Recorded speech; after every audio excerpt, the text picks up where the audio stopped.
Hey guys, as you can see, there's a new angle. I've moved my computer yet again, trying to find the most comfortable fit. For now, this seems to be working because I wanted to be able to use my desk the way it was meant to be used. I don't think you'll be able to see it. Oh yeah, you can see it. My little art man and a little picture of my cat that I've gridded out. And what's cool about this desk, okay, I've got to take some of this stuff off, is that it actually lifts up and becomes like an easel. So that's pretty damn cool. My grandfather built this for me. And I'm going to put it back down because I don't... Well, maybe I'll just keep it like this. This might work. My grandfather made it for me so that I can work on my art. And I ended up not being able to use it for a while because it was the only place I could put my computer. But I have it placed somewhere else now, and hopefully it'll get some use when I finally get going, and I can organize things. So that's that. New stuff. I saw the genetics team at Brigham and Women's in Boston, and they were fantastic.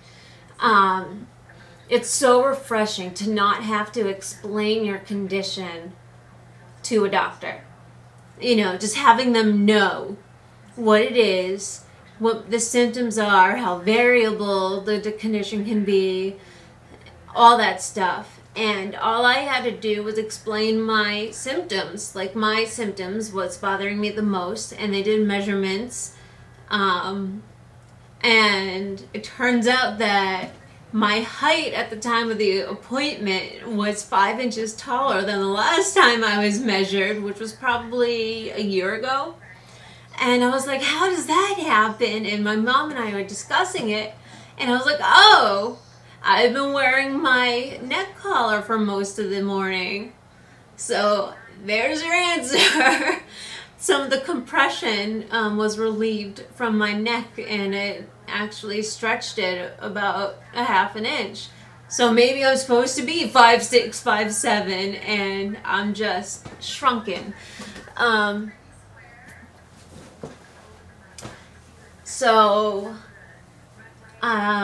They told me that they're finding more and more that EDS patients aren't quite fitting into the 4 types, well, the 4 main types, or any of the types, not just fitting in just one, that it's a broad spectrum and people are showing symptoms all over the board. And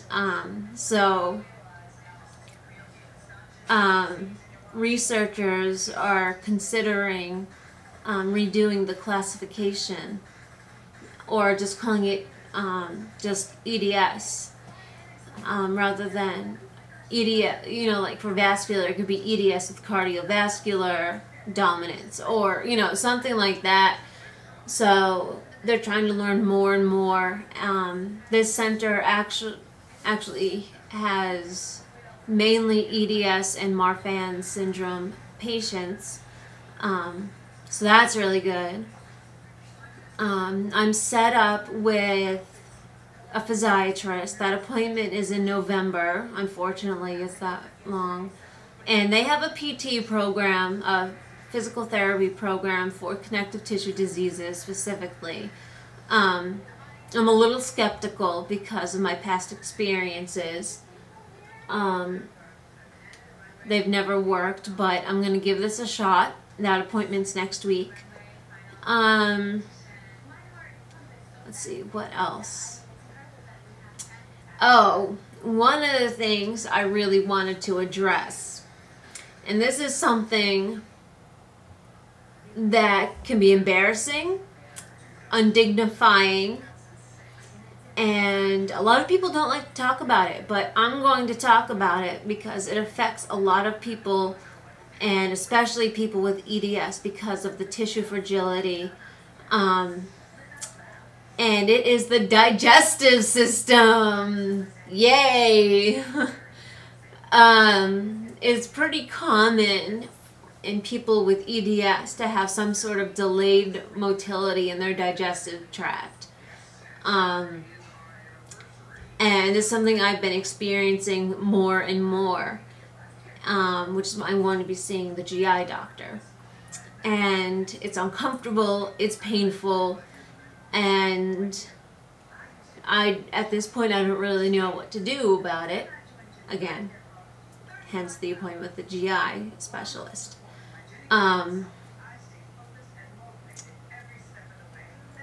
One of the terms that has been used when I saw my old GI specialist a couple years ago was gross colonic inertia, which pretty much means the peristalsis, what makes the digestive tract push waste out, like decreases and slows down the digestive system, and people can become extremely constipated and not be able to go to the bathroom for days to weeks and even months in major cases. One of my fears is that I will have to have surgery, because one of the ways to treat this is to make the colon shorter. So there's not much that it has to go through, or not as much that it has to go through. And it's a major surgery, and for somebody with EDS, it can be very dangerous. I'm not sure what any of the other options are, but I'll discuss that with my GI specialist when I see him. But this is something I really wanted to address because not a lot of people like to talk about it, and I've been through so many different tests, some very undignifying tests. Hold on one second, I gotta let the dog in. Ciao.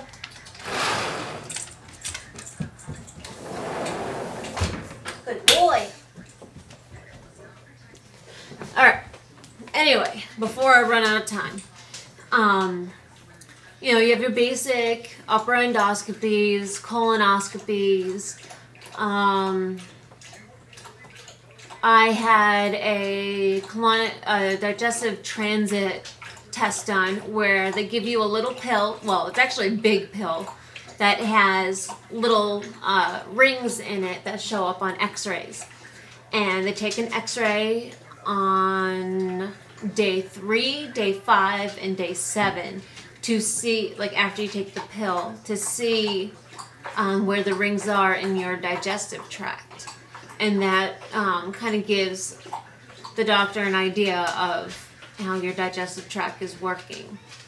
I've had barium enemas, and then it was a functional test to see how my colon gets rid of waste. And you can imagine what that must be like. So it's very undignifying and humiliating, but it's things that have to be done in order to figure out what's going on. And I'm about to run out of time. If you want to hear more about this, I will continue to talk about it because it's so important. Just shoot me questions, you know, the comments down there, or you can send me a message, let me know what you want to hear, and I'll get back to you, or make a video about it. But for now, I have to say goodbye and good night. See ya.